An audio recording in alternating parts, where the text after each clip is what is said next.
নমস্কার বন্ধুরা, welcome back to my channel biology জ্ঞান। আজকে আমরা কথা বলবো অ্যান্টিবডি সম্পর্কে। অ্যান্টিবডি কি না, অ্যান্টিবডি হচ্ছে এক ধরনের গ্লাইকোপ্রোটিন নির্মিত কম্পাউন্ড, যার কাজ বাইরে থেকে যখন কোনো বিজাতীয় বস্তু আসছে, যখন কোনো বিজাতীয় অ্যান্টিজেন আসছে, তার বিরুদ্ধে বা তার এগেনস্টে কাজ করে একটা ডিফেন্স মেকানিজম তৈরি করা আমাদের শরীরের মধ্যে। যার ফলে কি হবে না, যার ফলে বাইরের থেকে যে সমস্ত রোগ জীবাণুগুলো ঢুকছে সেগুলো কিন্তু আমাদের শরীরে বাধাপ্রাপ্ত হচ্ছে, ফলে আমাদের শরীরে কিন্তু তার এগেনস্টে একটা ব্যারিয়ার বা একটা শিল্ড তৈরি করছে, ফলে আমাদের শরীরে সেইগুলো আর হতে পারছে না। এটাই তো, এই অ্যান্টিবডির গঠনটা আমরা আজকে জানবো। আজকে আমাদের ভিডিওর মূল টপিকই হচ্ছে এর গঠন সম্পর্কে আলোচনা করা। তো এর যখন গঠন সম্পর্কে যদি আমি আলোচনা করি, তাহলে তোমাদেরকে প্রথমেই বলে রাখি যে অ্যান্টিবডি মানব শরীরে বা মানুষের মধ্যে, আমাদের মধ্যে অ্যান্টিবডি মূলত 5 প্রকারের হয়। সেই 5 প্রকারটা কি কি?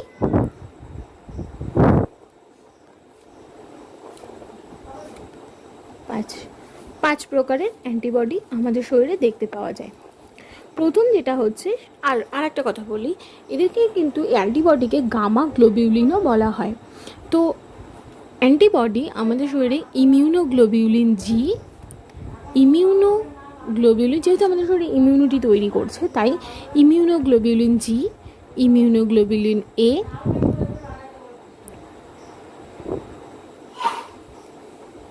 এম,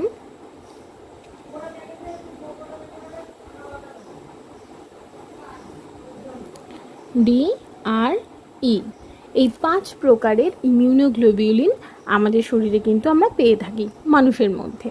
তার মধ্যে আইজিজি যেটা আছে সেটা কিন্তু রক্তের মধ্যে সবচেয়ে বেশি পরিমাণে থাকে, আর এটাকেই কিন্তু বলা হয় আদর্শ অ্যান্টিবডি, মানে আদর্শ অ্যান্টিবডি রূপে আমরা এটাকেই কিন্তু চিহ্নিতকরণ করি, এবং এটারই স্ট্রাকচার আমরা আজকে আলোচনা করব।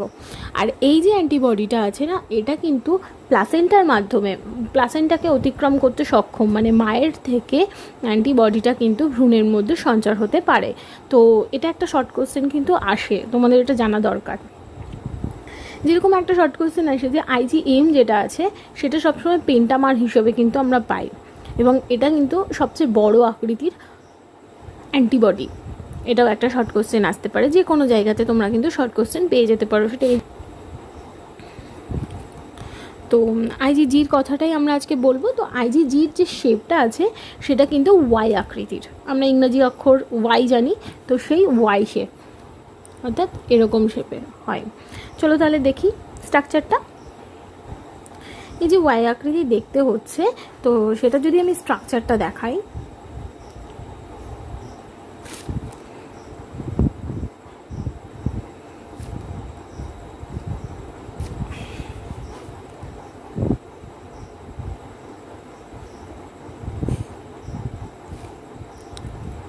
আমি বরাবর একটা কথা কিন্তু সবসময় বলে থাকি, সেটা হচ্ছে বায়োলজি স্ট্রাকচার কিন্তু কখনোই এদিক ওদিক হলে পরে কোনো রকম কোনো সমস্যা হয় না। সুতরাং যে কোনো রকম একটু স্ট্রাকচারটা মোটামুটি শেপের আনবে, তাহলেই দেখবে হয়ে যাবে। একটা এরকম বড় চেন থাকে, যার একটা মাথা এরকম বিভিন্ন শেপ হতে পারে। হ্যাঁ, বইয়েই যে শেপটা আছে বা আমি যে শেপটা করছি সেটাই যে তোমাদেরকে সবসময় করতে হবে তার কোনো মানে নেই।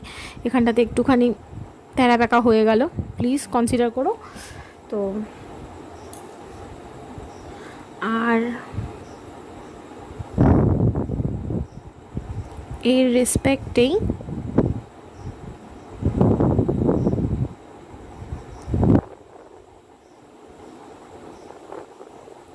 এটা কিন্তু ছোট্ট, এরকম দুটো চেন থাকে।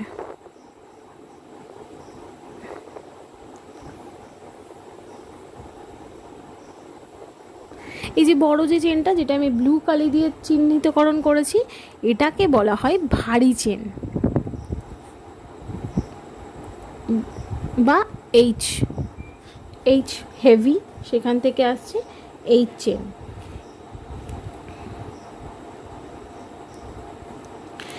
এই যে ছোট্ট মানে যেটা আমি পিঙ্ক কালারে করেছি, এটাকে বলা হয় হালকা চেন বা লাইট এল লাইট চেন।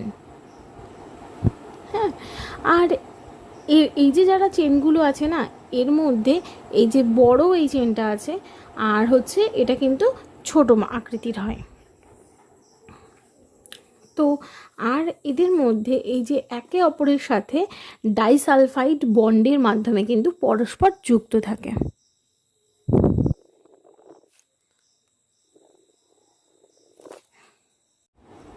এইখান দিয়ে এরকম পরপর কিন্তু ডাইসালফাইড বন্ডগুলো যুক্ত থাকে। মোটামুটি দেখাবে জিনিসগুলো।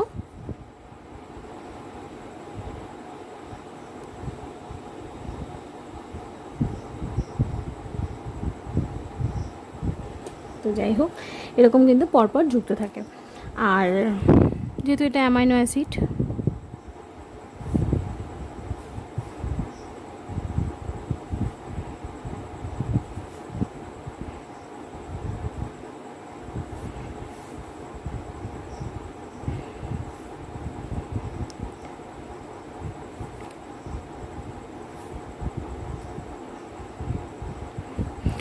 এরকম থাকে। তো এর মধ্যে যে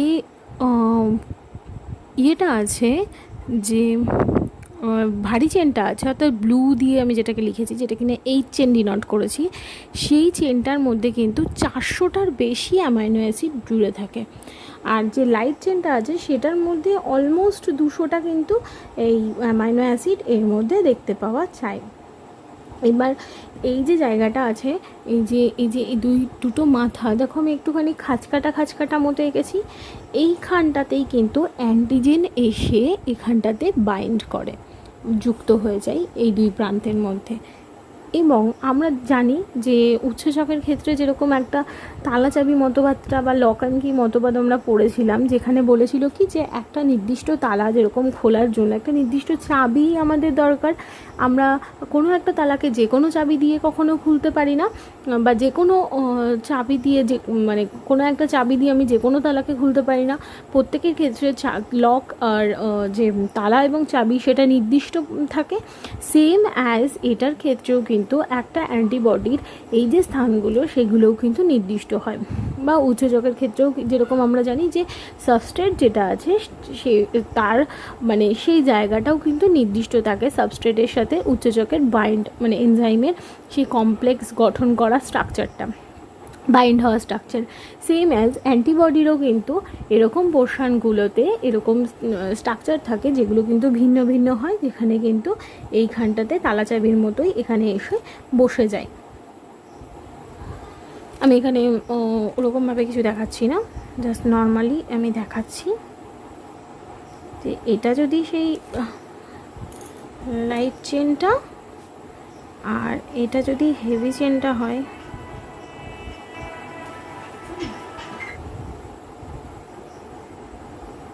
তাহলে যে সাবস্ট্রেটটা আছে তার কিন্তু যে বসবে এখানটাতে, সেও কিন্তু এরকমভাবেই বসে যাবে।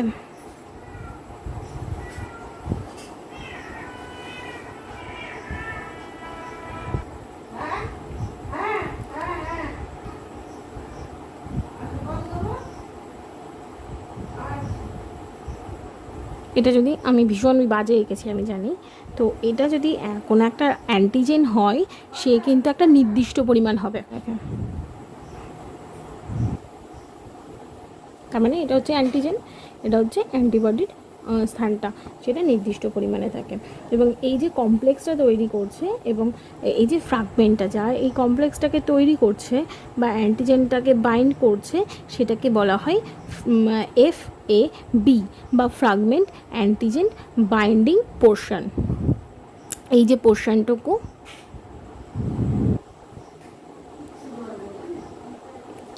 FAB ফ্র্যাগমেন্টে antigen binding portion. আর বাকি যে পোর্শনটা আছে, যেটা কিনা এই যে জায়গাটা, যা কিনা কোনো রকম কোনো কাজ নেই, মুখ্য ভূমিকা মূলত এইখান থেকে, সেই জায়গাটাকে বলা হয় ফ্র্যাগমেন্ট ক্রিস্টালাইজেবল পোর্শন বা FC। এই যে পোর্শনটা FC ক্রিস্টালাইজেশন ঘটে বা কেলাসিত হয়ে যায় এই জায়গাটা, কেলাসিত হওয়ার সক্ষম, কেননা মূলত এই জায়গা পোর্শনটুকুই এখানে কাজ করছে, তো বাকিটুকুর কী কাজ, এখানে যে পোর্শনটা আছে তার তো আর কোনো কাজ নেই, সেই আস্তে আস্তে কেলাসিত হয়ে যাবে, তো ক্রিস্টালে পরিণত হয়ে যায়, তো সেই জন্যই এর কোনো ভূমিকা নেই বলে এই পোর্শনটাকে বলা হয় এফসি পোর্শন। আর এই যে জায়গাটা যা কিনা অ্যান্টিজেনের সাথে অ্যান্টিবডিকে বাইন্ড করছে, সেটা এই যে কমপ্লেক্স তৈরি করছে, একটা আবদ্ধকরণ করছে, তাই এই জায়গাটাকে কিন্তু অ্যান্টিজেন অ্যান্টিবডি কমপ্লেক্স পোর্শনও কিন্তু বলা হয়ে থাকে। তো এই ছিল পুরো ব্যাপারটা। তো আমি আশা করি তোমাদের কাছে বোঝাতে পেরেছি। তো আর অবশ্যই কিন্তু এই যে 5টা যে অ্যান্টিবডির আমি যে টাইপগুলো বলেছিলাম, যেরকম আইজিজির স্ট্রাকচারটা আমি এখানটাতে উল্লেখ করলাম, সেম অ্যাজ আইজিএ যেটা আছে, সেই আইজিএ যেরকম কলোস্ট্রামের মধ্যে পাওয়া যায়, আইজিজি বলেছিলাম রক্তের মধ্যে বেশি পরিমাণে পাওয়া যায়, যেটা প্লাসেন্টা অতিক্রম করতে পারে, আইজিএ কিন্তু কলোস্ট্রামের মধ্যে পাওয়া যায়। আইজিএম যে আছে সে পেন্টামার গঠন করতে পারে সবচেয়ে বড়। তারপরে হচ্ছে আইজিডি যেটা কিনা বি লিম্ফোসাইটের মধ্যে থাকে, বি লিম্ফোসাইটের গ্রাহক হিসেবে এটা কাজ করছে। আইজিই যেটা আছে সেটা শ্বেত রক্তকণিকার ওপরে বেশি পরিমাণে থাকে, মাস্ট সেলের মধ্যে দেখতে পাওয়া যায়, দেহকে প্রতিরক্ষামূলক কাজ করাটা যার মেন কাজ। তো এই যে জিনিসগুলো, এই ছোটো ছোটো টার্মগুলো কিন্তু তোমাদেরকে পড়তে হবে, এই ছোটো ছোটো কোশ্চেনগুলো তোমাদের কিন্তু অনেক আসে, প্লাস অ্যান্টিবডি স্ট্রাকচারটা অবভিয়াসলি খুব ভালোভাবে পড়বে, এবং তার সাথে সাথে কিন্তু অবশ্যই ছবিটাকেও প্রায়োরিটি দেবে, ছবিটাও কিন্তু ভালোভাবে চেষ্টা করবে আঁকার। তো এই ছিল আজকের টোটাল যে ডিসকাশানটা, আশা করি আমি তোমাদেরকে বোঝাতে পেরেছি। যদি ভালো লেগে থাকে ভিডিওটা, তাহলে কিন্তু অবশ্যই ভিডিওটাকে লাইক করো, তার সাথে সাথে বন্ধুদের সাথে প্লিজ শেয়ার করো আমার এই ভিডিওটা। আর যারা এখনও আমার চ্যানেলকে সাবস্ক্রাইব করোনি তাদেরকে বলছি প্লিজ আমার চ্যানেলটাকে সাবস্ক্রাইব করো, এবং সাবস্ক্রাইব বাটনের পাশে যে বেল আইকনটা আছে সেটাও কিন্তু অবশ্যই টাচ করো। এতে আমার চ্যানেল থেকে যে যে নতুন ভিডিওগুলো আছে তার নোটিফিকেশান তোমাদের কাছে খুব তাড়াতাড়ি পৌঁছে যাবে, আর আমি চেষ্টা করব আরও নতুন নতুন ভিডিও তোমাদের কাছে নিয়ে আসার জন্য। So thank you.